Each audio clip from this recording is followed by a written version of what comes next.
দুঃখজনক আপডেট, দুই দিকে দুঃখজনক আপডেট। দেখেন আপডেটটা কি? ওয়েট্রসে এক ভদ্রলোক 17 বছর ধরে কাজ করতেন।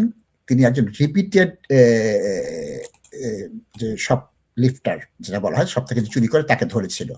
ধরার জন্য ধস্তাধস্তি হয়েছিল। যখন চুরি করে স্টার এগ নিয়ে যাচ্ছিল তাকে স্যাক করে দিয়েছে। তুমি তাকে ধরতে গেলা কেন? সব সুপার মার্কেটের আইন কি হচ্ছে? চুরি করে নিয়ে যাবে, তুমি করবে না। যদি সিকিউরিটি করে করবে, না হলে করবে না।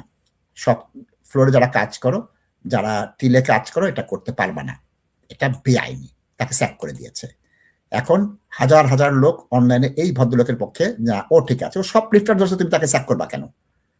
এটা একটা মোরাল ডাইলেমা। আইনের কঠিন মার প্যাচে আটকে গিয়েছে এবং হয়তোবা তাকে ফেরত নিয়ে আসবে। 4,000 পাউন্ড অলরেডি তুলে ফেলেছে এবং তিনি বলছেন যে আমি হয়তোবা তাকে ধরতে গিয়ে ধস্তাধস্তি করেছি, মাটিতে পড়ে গিয়েছি, হয়তো আমার এটা ছিল না।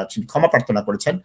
তার ম্যানেজার শুনে না। এখানে আইন বলেছে যে তুমি একটা ক্লায়েন্টকে মারছো, সে চোর না কি চোর সেটা তোমার দেখার দায়িত্ব। সিকিউরিটি আছে, তুমি হচ্ছে শপে কাজ করো, তোমার কাজ করো। এবং অ্যাপোলজিটা নেয়নি, তাকে স্যাক করে দিয়েছে। এখন দেখা যাচ্ছে যে একটা শপ লিফটার হচ্ছে, আমি আপনি মনে করলাম একে আটকাই, আমরাও তো মামলা খেয়ে যাব। এখন সে কিন্তু রিপিটেড অফেন্ডার। যে ভদ্রলোক বারবার চুরি করে, সে 17 বছর ধরে দেখছে বা 5 বছর ধরে দেখছে, কত বছর ধরে দেখছে সেটা আমি জানি না। রিপিটেড অফেন্ডার, বারবার চুরি করে, হ্যাবিচুয়েটেড হতে পারে বা ক্রিপ্টোমেনিয়া কিনা, এইসব বিষয়ে আমাকে এখানে তথ্য দেয়নি। সুতরাং এখন দেখা যাচ্ছে কি, এখানে এই মাছ বড়শি ধরে না, বড়শিকে মাছ ধরে।